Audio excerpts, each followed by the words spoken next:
South Africa's largest pharmaceutical company, Aspen Pharmacare, has reported a resilient financial performance in the last 12 months, a period in which it announced that it did not receive a single order for the Aspenovax Covid-19 vaccine. When you look at the financials, revenue from continuing operations increased by 2% to 38.6 billion rand, while normalized headline earnings per share were up 24%, with profit also up 31% for the year. Stephen Saad is founder and CEO of Aspen Pharmacare, and he joins us now. Stephen, thank you very much for joining us, sir. No, thank you so much for having me. I always like being here, so thank you. Great. Let's start here. The highlights for you when it comes to the past year, particularly the signing of that deal with J&J. But let's talk about what's significant for you in your financial performance for the past year. You know, if someone had told me before the year started, Xolani, they'd said, listen, Russia's going to implode. You know, we did 500 million in the first half. You're only going to do 150 in the second half. China, which is one of your biggest markets, is going to have a lockdown.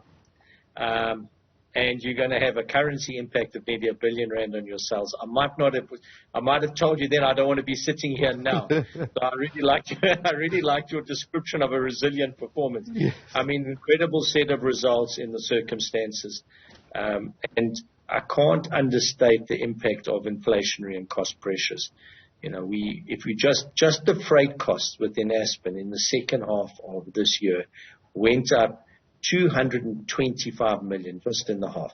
So the fact that we grew our margins in the face of all of that and managed to get our earnings up to the 20s and 30% growth rates was a real achievement and something we're very, very proud of. Stephen, let's talk about something that came as a shock a couple of months ago when you did announce as the group the plans to stop the production of the COVID-19 vaccine, Aspenovax. What does that mean? Because you are also saying that there were no orders, or the orders were low for the J&J COVID-19 vaccine. Obviously, this is not how you planned this scenario. No, I don't. I think you're quite right. It was, when, Africa had such low vaccination rates, we have the rights for Africa. The turnover we did in J&J this year was 1.4 billion. We're only expecting 200 million in next year, so there's a gap. And really the hope was and is that we would fill it with the Aspenovax. And you've got to know that the buyers of vaccines were prepared at the time, have given us any offers between 0 vaccines to 1.2 billion. And the volume out there is still fluid. We're still unsure of whether orders will come or not come and how much, because it doesn't require many vaccines. It doesn't require 1 billion vaccines to change our world. For us, really, it's about having production certainty rather than having 1 billion vaccines. And so this new transaction that we've entered into with Serum on pediatric vaccines is very important because these are known volumes. They're for Africa, the commitment to buy from Africa. And so we are much more comfortable around these volumes as being sustainable. That said, I wouldn't say to you that we have written off Aspenovax or there's no opportunity. I do think there are. There's booster doses coming. And you know as well as I do over the last 2 years, every time you think something's gone, it comes back. So I don't want to be the one to say it's not going to be back or it's going to be back, whereas I simply don't know. And I don't think that any experts have been very accurate in telling us either. So it's very important. It would be very important for us to get an order on Aspenovax in the next 12 months because it will just help sustain our factories while we bring all these other vaccines on. And, bringing a vaccine on takes, 12 months to 24 months to make it, get it registered, etc. So a bit of a balancing act we've got here. But certainly, if you look at our prospects going forward, what it means is that if you take a slightly longer term view, we've got real confidence around our volumes, particularly our volumes out of South Africa into Africa. And if we can be the flag bearer that brings the continent health security, that would make us all very, very proud. And it's what keeps us motivated every day. If you think about it, if it hadn't been for Aspen, who would have made those COVID vaccines? How did Africa get any vaccines to start? 225 million vaccines out of Aspen is what we contributed to the continent. Let's talk a little bit about that milestone that you have reached with the Serum Institute of India. It came at a right time where there was uncertainty about how you would use that plant going forward, about repurposing it as well. But this is a milestone for the group. It's a very big milestone, and it's a first step. We have continually said, listen, we've got a capacity, we've got a capability, and we're investing in it. We're even investing more in it. We can't let short-term hiccups influence a long-term strategic decision here. I never see COVID as a hiccup because of the vaccines we provided. It might have delayed us a bit, but just the human impact was positive. And also, it showed the world that there's health disparities in this world. And unless you have manufacture in your country or continent, you may not get medicines, and you probably won't if there's a pandemic. So this is important because what Serum, who are the biggest global producer by volume, have worked out, and they're an Indian manufacturer, is that unless they partner in Africa, they may lose volumes or not get volumes. And so together with us, they see this opportunity to work together to create health security for our continent. We've spoken to a number of CEOs of global firms such as yourself about the impact of the Russian invasion of Ukraine on operations. You've spoken about what's happening in China with the lockdowns. How has the war in Ukraine impacted on your operations?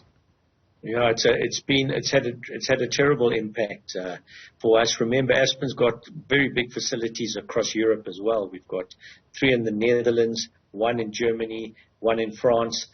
And I mention Europe specifically because Europe is the most impacted. It's a continent that's not used to inflation. And now there is a lot of inflation. We used to get, I know we complained about Eskom, I heard them earlier, but we get annual prices. If I look at some of our facilities in Europe, the annuals became biannual, became quarterly, became monthly, become weekly. So we literally live with weekly changes. So if the Russians say they're going to cut the gas, just on speculation, or there might be a shortage, the gas price jumps up, so does our power cost go up. So it's a very tricky environment to manage because they simply aren't used to inflation in Europe. And of course, there was a direct impact on our Russian operations and our Ukrainian operations. As I told you, the 500 million that we did in the one half dropped to 150 in the second half. It was 150 million more than we thought we were going to get, by the way, but it's still a very big drop. Stephen, let's talk about the acquisition that you made of ENT Technologies in Australia for 386 million rands. What are your plans there? Because I was looking for some direction as to how you're going to utilize that particular new acquisition. Yeah, it's an excellent question. Thank you. So in Australia, we've had a lot of price decreases over the past. The one area that that doesn't have price decreases and you can control your price are OTC products. Those are over-the-counter products you just buy straight from your pharmacist, without a script, etc. And these products are really great. They're often for babies, sinuses, etc. And they sterile products as well, which is where Aspen's focus. So we've got this OTC business, which are brands, together with a sterile products, and also a lot of these products can go straight into China as well. So there's a retail strategy to get it into China, where they often recognize the Australian registration as acceptable for immediate release into China. So a very important acquisition, but it gives you a sense of what our strategy is and where we're going, and it builds on our strategy. Not massive, it does, it's 10 to 20 million Australian dollars. It's of that order, but it's something that it's a business that we see growing, and we'll be able to take hopefully the intellectual property out more globally. Briefly, Stephen, before I let you go, let's talk about your outlook for the next year. What are going to be the important factors in South Africa's economy? We know that we are in a huge cycle of rate increases. Inflation is high. Many people are thinking it is peaking. How is the economic outlook from where you are sitting? I think the economic outlook, and remember, we see it on a global basis rather than a South Africa only.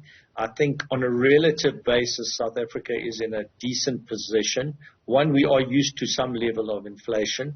And two, we've had some buffer from the commodities that we sell, which has cushioned our inflation rate. So when you look at relative inflation, if you were used to 5% and you go to 8%, it's 3%. When you take the UK, which had 0 and it could be at 18%, it's just massive. So or in double digits. So I'm really uncomfortable globally. I think South Africa is in a better position globally, but it doesn't mean you're in a good position. It just means we're in a less worse position. So I think there's challenges everywhere, and I'm not hopeful that this passes very quickly, because I think to pass quickly we need some stabilization in the war and war areas, and the rhetoric and everything that it does affects food, fuel, etc. And I think that from what I can see, this looks like a war that could go on for quite a bit longer. It doesn't seem like it's going to have a solution in the next 6 months. Stephen, let's leave it there for tonight. Thank you very much also for your time. Stephen Saad is the founder and CEO at South Africa's largest pharmaceutical company, Aspen Pharmacare, not giving up in producing that Aspenovax Covid-19 vaccine in spite of having no orders as yet when it comes to the rest of the African continent.